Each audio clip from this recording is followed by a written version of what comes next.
আসসালামু আলাইকুম। Welcome to my YouTube channel. তো আগের দিন যে ভিডিওটা করেছি সেটা আমি কিছু লিখে দেখিয়েছি যে কিরমভাবে লিখতে হয়, কিরমভাবে পড়তে হয়। আগে লেখা তারপর পড়া। তো আজকে আমি সে মাখরাজগুলো সব দেখাবো। গতকাল আমার সে আগের ভিডিওটিতে কিতাবটি ছিল না, আমি দেখাতেও পারিনি কিরম পড়তে হয় না হয়। সেই হিসাবে আমি সব দেখাচ্ছি এবার আজকের কিতাবটাতে। বিসমিল্লাহির রহমানির রহিম। আজকের বিষয়টি হচ্ছে যে মাখরাজ কি, মাখরাজ কেন পড়তে হয় না হয় সেগুলো দেখাবো। এখানে যে লেখাটা আছে সেটা দেখেন, এখানে কি লেখা আছে যে আরবি ভাষায় মোট ২৯টি অক্ষর বা বর্ণ আছে, যা আরবি শিক্ষার মূল বুনিয়াদ বা ভিত। তাহলে আরবি শিক্ষার যে অক্ষর কটা আছে বা হরফ আছে সেগুলো আলিফ থেকে ইয়া পর্যন্ত, সে টোটাল হচ্ছে সেটা ২৯টি অক্ষর। এবার সেগুলো ১৮টি মাখরাজের মধ্যে মানে ভাগ করে দেওয়া আছে। ১৮টি মাখরাজ যেরকম সব দেখাচ্ছি যে কী কী আছে।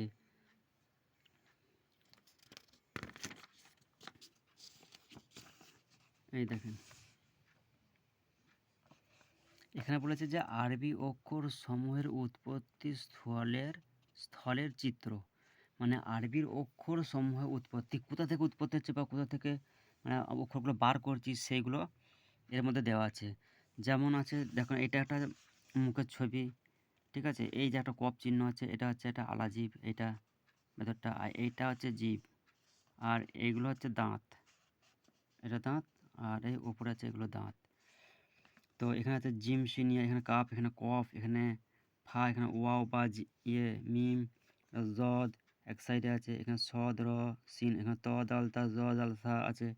আর এই দিকে নিচে যেটা আছে এই দিকটা, ঠিক এই দিকটা, এটা গয়েন খ আইন হা হামজা হা আছে। এদের লিখে দিয়েছে কণ্ঠনালীর এইটা, এটা কণ্ঠনালী মানে যেটা আমরা সাঁকি বলি, কেউ বলে নালী বলে, কেউ বলে, যাই হোক যাদের ভাষা যেটা বলে সে সেটা বলবেন বা বুঝবেন। এখানটায় যেটা আমাদের শ্বাসনালী হয়, কণ্ঠনালীর শেষাংশ মানে এইটা শেষের দিকে, এইটা শুরু। তা শুরুতে কি আছে হামজা হা, কণ্ঠনালীর মধ্যাংশ হচ্ছে আইন হা, আর কণ্ঠনালীর শেষাংশ হচ্ছে গয়েন খ। তাহলে আমাদেরকে যখন উচ্চারণগুলো করতে হবে ঠিক এই এই জায়গা থেকে এই অক্ষর কটাকে বার করতে হবে, সঠিকভাবে আমরা সহিভাবে পড়তে পারবো বা শিখতে পারবো এইটা। তো এগুলো তো আমরা পড়েছি। তারপর এদিকে আছে উপরের নিচের দাঁত, নিচের মাড়ি, উপরের বাম মাড়ি, জিহ্বার মধ্যাংশ, উপরের ঠোঁট, উপরের দাঁতের কিনারা। তারপর এদিকে আছে উপরের দাঁত, জিহ্বার শেষাংশ বা গোড়া, জিহ্বার কিনারা, নিচের ঠোঁট। তা এগুলোকে আমাকে ছকটাকে বুঝে নিতে হবে। যাদের কাছে কিতাবটা আছে তাদের খুব ভালো পড়তে সুবিধা হবে, বুঝতে সুবিধা হবে। যদি কারো কোনো কিছু বুঝতে অসুবিধা হয় তাহলে কমেন্টে অবশ্যই জানাবেন যে এখানটা আমি বুঝতে পারিনি, এখানটা আরেকটু বুঝিয়ে দিতে। তো আমি চেষ্টা করব তাদেরকে আরও ভালোভাবে বোঝানোর। এবার এইখানটায় আগেও পড়েছি, এখনও পড়ে দিচ্ছি ২৯টি অক্ষর আর ১৮টি মাখরাজ, উচ্চারণের উৎপত্তি স্থল। এবার ২৯টি অক্ষরটা কি আপনাকে দেখাচ্ছি। তো ২৯টি অক্ষর হচ্ছে এইটা, এই দেখেন, ভালো করে দেখেন। এখানে কি আছে আলিফ, এখানে কি আছে ইয়া। তো আলিফ থেকে ইয়া পর্যন্ত টোটাল অক্ষর হচ্ছে ২৯টি, ঠিক আছে। তো এটা একটা তক্তি নম্বর ১, এটা প্রথম অধ্যায়। তা এইগুলোকে বলতে গেলে, এগুলো পড়তে গেলে আগে একে যেরমভাবে উচ্চারণটা করব, সে উচ্চারণটা আগে আমায় শিখতে হবে, জানতে হবে যে এর উচ্চারণটা কেমন হবে, এর উচ্চারণটা কেমন হবে। তা আমাকে আগে ওই দিকে পড়ে আসতে হবে। ওই দিকটা হচ্ছে মাখরাজ। মাখরাজ, মাখরাজ কাকে বলা হয়? মাখরাজ বলা হয় হরফ উচ্চারণের স্থানকে মাখরাজ বলা হয়। হরফ উচ্চারণ মানে এগুলো হরফ, এগুলো বাংলাতে বলে অক্ষর, আরবিতে বলে হরফ। তো এইগুলো যখন বার করব, সে বার করার জায়গাটাকে বলা হচ্ছে মাখরাজ। এগুলো সঠিকভাবে আমাকে বার করতে হবে। তা আরেকবার বলে দিচ্ছি, এখানটায় লেখা আছে ২৯টি অক্ষর ১৮টি মাখরাজ। ২৯টি অক্ষর এখানে আছে, আর মাখরাজ আছে কত, ১ থেকে নিয়ে ১৮টা আছে, দেখেন ১৮টা। তাহলে ১৮টা মাখরাজের মধ্যে ২৯টি অক্ষর ঢোকানো আছে। কোনো জায়গায় একটা আছে, দুটো আছে, কোনো জায়গায় এখানে ৩টা আছে, এখানেও 3টা আছে, কেউ একটাও আছে। এগুলো খেয়াল রাখতে হবে যে কোনটা কী আছে। আর সেই অক্ষর কটাকে সেরম জায়গা থেকে বার করে উচ্চারণটা করতে হবে, পড়তে হবে আমাকে, ঠিক আছে। তা প্রথমে শুরু করছি ১ নম্বর মাখরাজ। ১ নম্বর মাখরাজ হচ্ছে হালাকের বা কণ্ঠনালীর শুরু হতে উচ্চারিত হয় হামজা হা, হামজা হা। তো হামজা হা এইটা একটু ভারীভাবে হবে, হালকাভাবে নয়। হামজা হা, হামজা নয়, হামজা, হামজা। তো তারপর আছে হা। তাহলে এই দুটো অক্ষরের উচ্চারণ একই জায়গা থেকে হবে। কোথা থেকে? কণ্ঠ হালাকের বা কণ্ঠনালী শুরু হতে। হালাক কোনটা, কণ্ঠনালী কোনটা আমি আগে দেখিয়েছি। সেটি হচ্ছে এইটা। দেখেন কণ্ঠনালী, এটা যে আমরা বলি এটা উপরের অংশ, এটা নিচের অংশ। তো নিচের অংশটা হচ্ছে প্রথম ভাগ। কণ্ঠনালীর প্রথমাংশ হচ্ছে হামজা হা, হামজা হা। তাহলে একদম নিচের অংশ থেকে এখানে বলতে হবে হামজা হা, তারপর আইন হা, তারপর কয়েন খ। এটা আমি দেখিয়েছি আপনাদেরকে। তো ঠিক এই কণ্ঠনালীটা কি বলতে চাইছে বা কোনটাকে বলতে চাইছে এটাকে আমরা মাথায় রাখবো আগে একটু। নাহলে আমরা কণ্ঠনালী বুঝতে পারি যে কণ্ঠনালী কোনটা আবার এইটা। তো আবার চলে যাচ্ছে এইখানটায়। তা এইখানে কি বলেছে যে হালাকের বা হালাক বা কণ্ঠনালী একই শব্দ। ঠিক আছে? এটা বাংলা, এটা আরবিতে। তো আমি যেকোনো একটা বলতে চাই। কেউ যদি বলতে চায় যে হালাকে শুরু হতে বা কণ্ঠনালী শুরু হতে, তাও হবে, কোনো অসুবিধা নেই। তাহলে হালাক বা কণ্ঠনালী শুরু হতে উচ্চারিত হয় হামজা হা। কিরম হবে? হামজা হা। এগুলো যে খুব একটা শক্ত তাও নয়। যেগুলো শক্ত বা উচ্চারণ করতে অসুবিধা হবে সেটা আমি বলে দিচ্ছি কি। ২ নম্বর আছে ২ নম্বর মাখরাজ।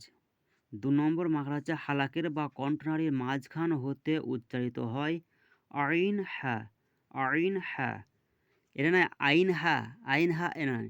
কারণ এ একটা হা, এ একটা হা। এই হাটা ভারী হবে, উপরের অংশ যে ছোট বড় হাটা আছে এটা ভারী হবে। আর এই হাটা হবে একদম হালকা। হা, হা করে যে মুখ দিয়ে একটা যেন হা বার হয়ে চলে আসে, কোনো চেপে হবে না। ঠিক আছে?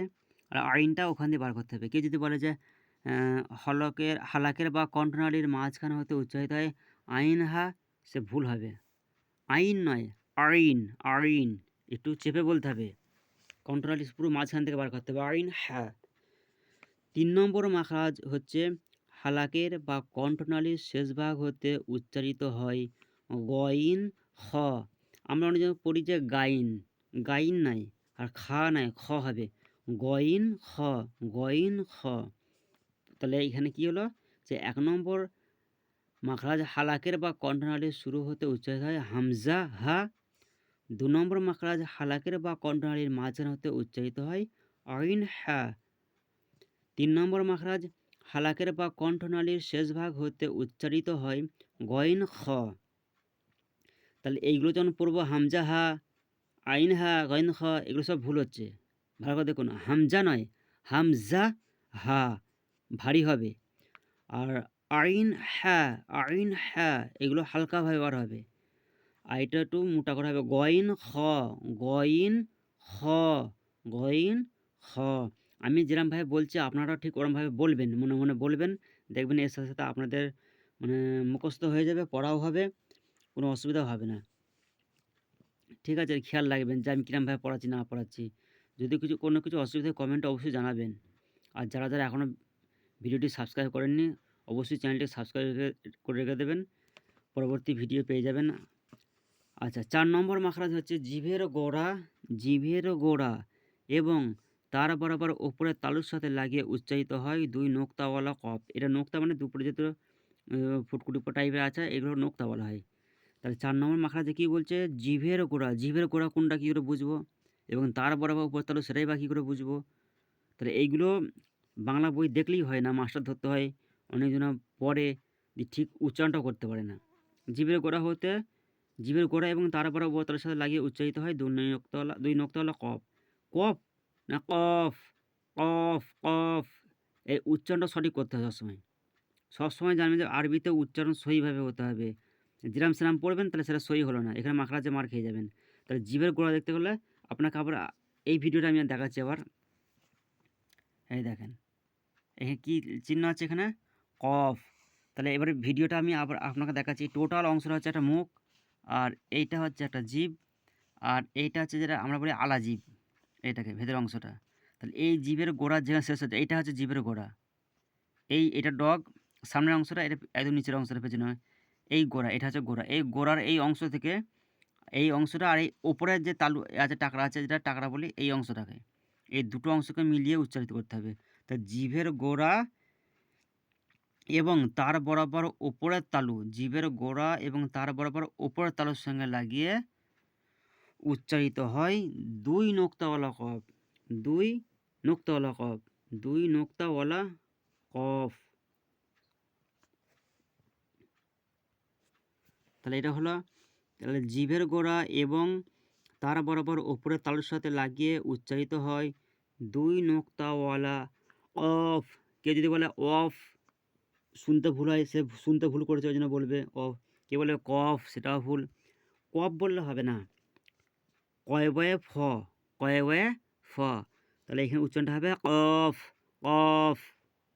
তাহলে খেয়াল থাকে। তাহলে এটা কি হলো? প্রথমটা হলো হামজা হা, আইন হা, গইন খ, আর এটা হচ্ছে কফ, কফ। তাহলে কটা হলো? ১ নম্বর মাখরাজ, ২ নম্বর মাখরাজ, ৩ এবং ৪ নম্বর মাখরাজ পর্যন্ত পড়া হলো। এবার আসো ৫ নম্বর মাখরাজ। ৫ নম্বর মাখরাজটা কি আছে? কাফ আছে। কাফের উচ্চারণটা কেমন হবে সেটা এখানে লিখে দিয়েছে। জিভের গোড়া হতে একটু আগে বাড়িয়ে তার বরাবর ওপরের তালুর সাথে লাগিয়ে উচ্চারিত হয় মধ্যখান পেঁচানো কাফ। মধ্যখান পেঁচানো কাফ, একটু পেঁচানো টাইপের আছে বলে এখানে পেঁচানো বলা হয়। তো জিভের গোড়া কী করে বুঝবো?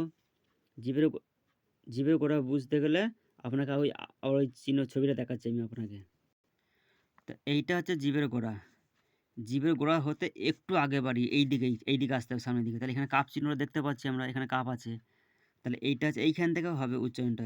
জিভের গোড়া হতে একটু আগে বাড়িয়ে, মানে এই যে গোড়া তার থেকে একটু আগে বাড়িয়ে এইখানে আসতে হবে। এই জায়গায় কাপ চিহ্ন দেওয়া আছে। তাহলে এইটাকে আমরা জিভের অংশটা বুঝে নেবো একটু। এটা জিভের অংশ, কিন্তু এটা সবসময় বোঝে জিভের অংশ। আর এই যে দাগ দাগ দাগ দাগ দেওয়া আছে, এগুলো হচ্ছে দাঁত। ঠিক আছে? এটা জিভের ডগটা, আগা।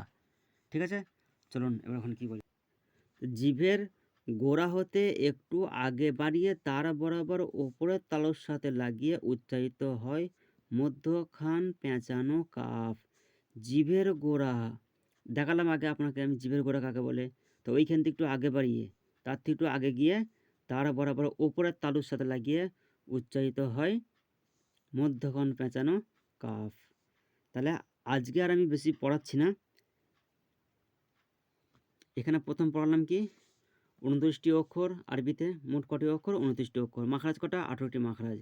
মাখরাজ কাকে বলে? হরফ উচ্চারণ স্থানকে মাখরাজ বলে। ওটা আপনাকে পড়া দেখাচ্ছি, বলেও দিচ্ছি। তাহলে ১ নম্বর মাখরাজ হলো হালাকের বা কণ্ঠনালীর শুরু হতে উচ্চারিত হয় হামজা হা। ২ নম্বর মাখরাজ হালাকের বা কণ্ঠনালীর মাঝখানে হতে উচ্চারিত হয় আইন হা। ৩ নম্বর মাখরাজ হালাকের বা কণ্ঠনালীর শেষ ভাগ হতে উচ্চারিত হয় গইন খ।